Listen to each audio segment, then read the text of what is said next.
Good afternoon, listeners. I am here with Brianna, Bit by Brianna from Belcamp, Maryland. Brianna, good afternoon. Hi, good afternoon to you. How are you today? I'm good. How are you? I'm doing great, thank you. So let's go ahead and get started and tell our audience who you are and what you do. I'm Brianna. I make dip treats. I just started last October. I make cake pops, chocolate covered pretzels, chocolate covered Oreos, for like catering events, birthdays, all that. Nice. So I understand you have a guest with us today. Yes, I have my husband. He's also my partner. His name is Steven. Hi, how are you? Welcome, Stephen. How are you? I'm doing good. Great, great. So go ahead and tell us a little bit about why did you decide to be a business owner? Tell us about that. Um, so I've always kind of had the idea that I wanted to do something. I've had many tries in that type of like making your own stuff to sell, but it never worked out. Just mainly because it just never felt right. I work a 9 to 5 now, and it just I don't like it. I hate working under a boss and a management. I've always felt like I'm supposed to be my own boss. I'm supposed to be the one, doing the in charge, if you will. But I've never felt like anything was right until I tried to make pretzels. And then it just almost clicked. And I was like, this is it. This is what I am made to be doing. And every other thing I've tried to do, like woodwork, it was just not something that I kept up on. I've always quit this and that. But with these treats, I just kept it going, and it feels really good. Right, right. Yeah. So why did you choose your industry? Let's talk about that a little bit. What drove you to Uh, this industry? And I know you talked a little bit about the corporate world, right? You like the corporate yeah. world. Yep. Yeah. I'm with you. Trust me, I left the corporate world 9 years ago, Yeah. and I'm Um, loving what I'm doing. yeah. So honestly, I've always loved baking. It's always been something I love to do. I love sweets. And I have a Who son, doesn't love and sweets, right? right, it's a great thing to do. So I have a Right. son, and I would always like to do like little themed treats with him. I remember I saw in my Facebook memories the other day. It was like back in fall. I made these chocolate covered marshmallows and these witch hats, and I said, "Oh my gosh, I've been doing this exact same thing years ago without even realizing I was doing it." And so I've always kind of had that knack for making little special treats. And yes, I guess it when I started doing it and started selling it was just so natural to me. Right. Now, does Stephen help you make the treats as well? Yes, he does. Sometimes, yeah. I'm more of the assistant and hands on deck person. I just And kind of what packaging manager. and I'm the packaging manager. Yeah, packaging manager. I'm sorry. Yes, That's great. I just help with the packaging, and then whatever she needs, if she needs me to run to the store or just give her a hand. We also have a puppy, so sometimes he gets wild. So sometimes I'll kind of babysit and just keep Hmm. keep everything moving for her, so that way she don't have any So interruptions. I could Yeah. focus. Focus is important. Yeah, especially in a Yep. business like this, right? So let's talk a little bit about Yes. your product. So what's your favorite? What do you like to do best? For me, it is like the chocolate covered Oreos, stuff like that. But also some things that I can be creative with. Um, Cake pops are my best seller, but I can't lie, they are harder to make. They're a pain because it's so tedious. Just to get them right. Yeah. Yeah, when you buy them Yeah. at a store, like somewhere at like Starbucks, like every one of them is like perfectly round, the right Yeah. size. And that has to be a Yep. challenge, right? To make those, because I'm sure It those are is. made by a machine, not by some home baker like yourself who would Yes. spend the time to make them, correct? Yep. Yeah. Yep. And I Yeah. I don't want them. There's a line between too moist and too dry, and you gotta straddle that line. Yeah. Yeah. I was And I about to like to mention think I that too, do. right? Right. Yeah. Because you got to get the mixture right every Yep. time. And it's difficult. I get it. Yes. Yep. Yeah. And sometimes they can be too sweet, and I don't Mhm. like that. Yeah. Hmm. So, what are some of the challenges that you faced getting started and setting this up? Tell us about that. Mostly reach, trying to get the reach to get my name out there. On Facebook it's free to share, but you don't always get a ton of shares. So that's one of the biggest challenges for a small business, is just to get people to share your stuff. Yeah. Mm-hmm. Now, do you go to events? Are you just at home? How do you, what do you do now for reaching We do potential events. customers? We Events? do events mostly. Yeah, we started doing events in May, and we do some like orders here and there, but mostly events. Hmm. Gotcha. Yeah. So what are the expectations for your business in the next year or two?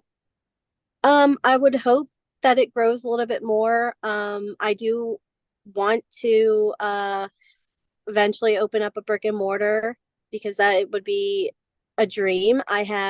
Once that happens, I have way more like it can expand bigger. I can offer more treats. I can offer beverages like coffee, milkshakes, all of that, which I love that world in general. Um we can just do way more than what we can now, because Maryland really puts a cap on what a home cottage bakery can do. Really? I didn't know about that. Yes. Tell us a little bit Yep. about that. Wow. So, as a home cottage bakery, we cannot offer any perishable items. Like, we cannot sit there and sell chocolate covered strawberries. They even tell you that buttercream is not allowed. So, a lot of businesses they make buttercream, but it's technically not allowed.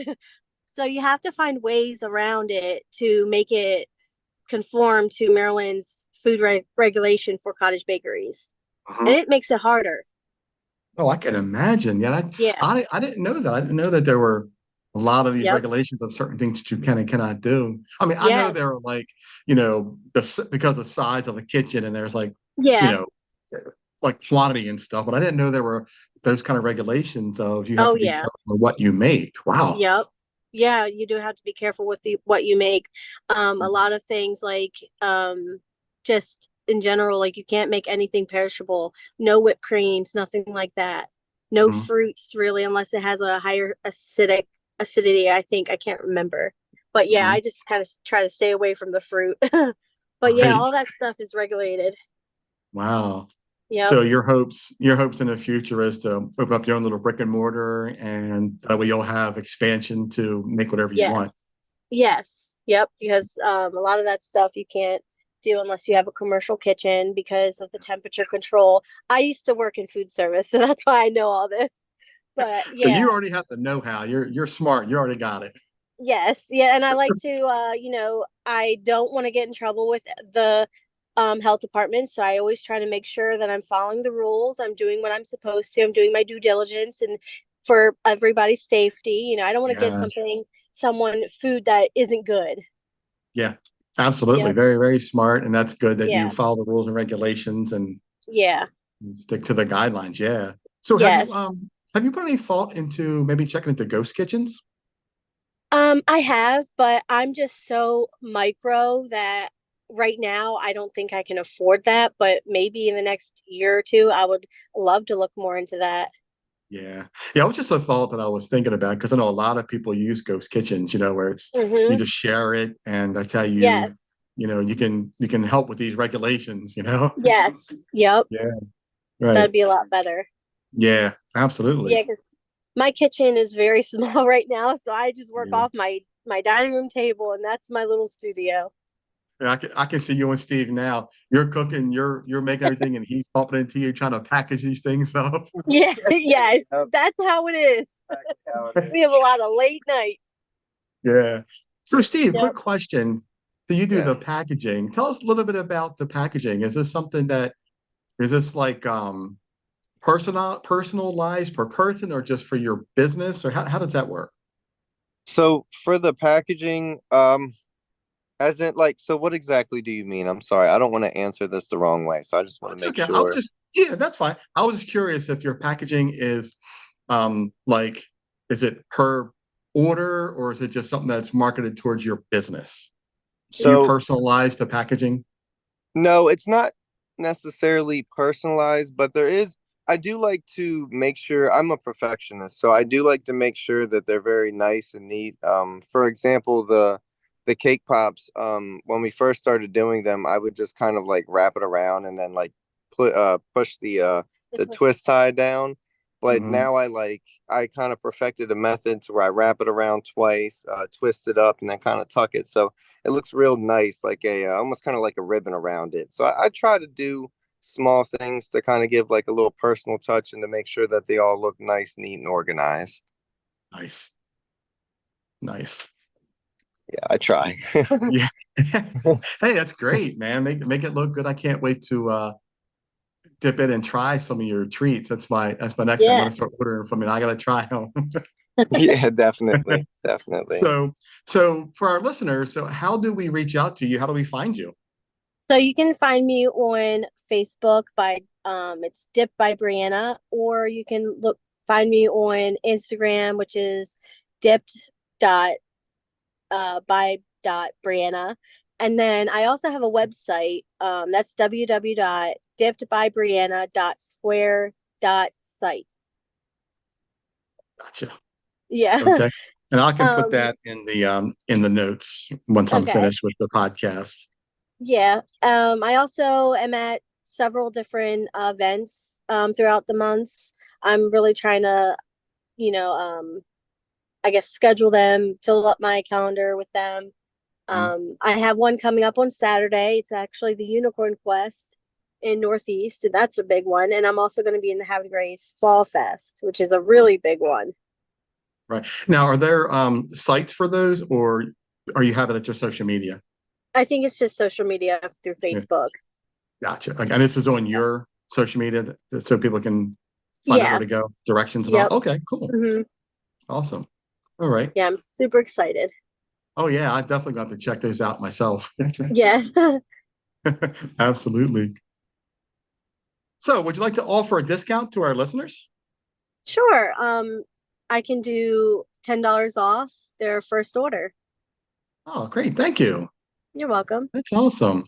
Well, Brianna, Stephen, thank you so much for coming on and telling your story and interviewing with me. I really appreciated it. Yeah, no Thank you problem. for giving us the interview. We really Yeah, the appreciate that. opportunity. Yep. Yep. Thank Ab- you. yeah, absolutely. Absolutely. And I hope you guys enjoy the rest of your day. And I cannot wait to try your treats. Yes, definitely stop by. Yes, they're Definitely. delicious. I can't stay away from the cake pops. I have an I'll be issue. gaining another 20 pounds. Yeah, yeah. Yeah. Thank you so much. I hope you enjoy the You're rest of your day. welcome. Take care. You Thank you. too. You too. Thank Bye. you. Bye. You've been listening to the Q.A.C. Team podcast with your host, Charles Luttrell. Connect with us on the web at QACteam.com, TikTok at Q.A.C. Team, Facebook and Instagram at QAC.team. Thanks for your support.